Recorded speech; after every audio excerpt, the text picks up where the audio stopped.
की राज्यात मोठे फेरबदल होणार असल्याचं सूत्रांची माहिती आहे। यामध्ये केंद्रामध्ये आपल्याला 3 मंत्रिपद मिळावी अशी शिवसेनेकडून मागणी केली जाते आहे। त्यापैकी एक कॅबिनेट आणि 2 केंद्रीय राज्यमंत्रीपद शिवसेनेला मिळावं अशी सूत्रांची माहिती आहे। नाही, ही चर्चा आता बऱ्याच वृत्तपत्रातून किंवा तुमच्या चॅनल्सद्वारे आम्हाला बघायला मिळते। साहजिक आहे, आता शिवसेनेच्या खासदारांच्या संख्याबळ पाहिलं तर राज्यसभा आणि लोकसभा मिळून जवळपास 15 खासदार आता आमचे आहे। त्यामुळे मला खात्री आहे की वरच्या नेतृत्वाला शिवसेनेला या ठिकाणी मंत्रिपद देण्यास काही हरकत राहणार नाही, कारण की या सगळ्यात विश्वासातला मित्र म्हणून आज एकनाथ शिंदे त्यांच्याकरता काम करत आहे। दुसरीकडे जर बघितलं तर भाजपने राष्ट्रवादींना सूचना केली आहे की दोघं राष्ट्रवादीने आधी एकत्र यावं, त्यानंतर एनडीए मध्ये सहभागी व्हावं। असं झालं तर दोघी गटाला एक एक मंत्रिपद देऊ।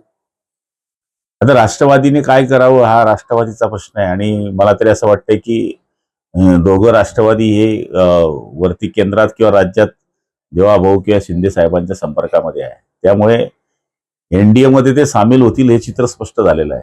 पण एकीकरणाचा विषय आता त्यांच्या दोघांच्या अवलंबून असल्यामुळे ते दोघं जण निर्णय घेतील। गेल्या 2 दिवसापासून याची चर्चा झाली आहे की अर्थ खाते जे आहे ते राष्ट्रवादीला देऊ नये असं आपल्या शिवसेनेची भूमिका आहे। मात्र काल तटकरे याच्यावर बोलले की एकनाथ शिंदे साहेब असं काही बोलणार नाही। हा विषय एकनाथ शिंदेच्या आणि देवाभाऊंच्या मर्जीतला विषय आहे, त्यामुळे त्याच्यावर बोलणं मला उचित होणार नाही। शेवटी राज्याचं नेतृत्व करणारे मुख्यमंत्री यांचा तो अधिकार असतो की कोणतं खातं कोणाला द्यावं, आणि मला तरी असं वाटतं की तिघं पक्षाचा समन्वय झाल्यावर हा निर्णय तिघं जण घेतील। काल रवी राणा बोलले होते की दोघं राष्ट्रवादी ते एकत्र येतीलच भविष्यामध्ये, पण दोघं शिवसेना देखील एकत्र होतील। आणि आमचं काही नसतं, शिंदे साहेबांच्या मनात जे असतं ते आमच्या मनात असतं। त्यांच्या मनात जर असेल तर सगळं होईल। या घडामोडींमध्ये एक चर्चा अशी जोरात चालली आहे की जर देवेंद्र फडणवीस दिल्लीला गेले तर राज्याचे मुख्यमंत्री पुन्हा एकनाथ शिंदे होते। दिल्लीच्या चर्चेशी माझा काही एक संबंध नाही। एकनाथ शिंदे साहेब हे या राज्याचे जे उपमुख्यमंत्री आहे, त्यांनी मुख्यमंत्री व्हावं हे पक्षाचा कार्यकर्ता म्हणून माझी भूमिका असणार आहे। पण शेवटी आज जे चाललंय चित्र, त्या चित्रामध्ये दिल्ली किंवा इथले निर्णय घेण्याचे अधिकार हे वरच्या लेवलला आहे। त्यामुळे मी त्याच्यामध्ये मला बोलणं उचित नाही। उद्या दोघं ठाकरे बंधू एकत्र येणार आहे, चांगली गोष्ट आहे, एकत्र आले पाहिजे। आता सगळेच एकत्र येत आहे, पवार एकत्र येत आहे, सगळे जर एकत्र येत आहेत तर ठाकरेंनी बी आलं पाहिजे एकत्र। उद्धव ठाकरे हे जे नागपूरमध्ये जाऊन रामरक्षा पठण करणार, चांगली गोष्ट आहे, केलं पाहिजे।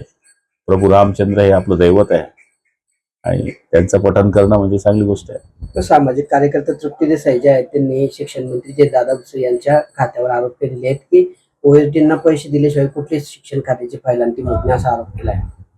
हे बघा, आरोप करण्यापेक्षा तो आरोप किती सत्य आहे हे सांगणं पण गरजेचं आहे। आणि मला तरी असं वाटतं की तृप्तीताईंना आमची विनंती असेल की एखादं कुठलं प्रकरण आहे हे जर सांगितलं तर लक्षात येईल।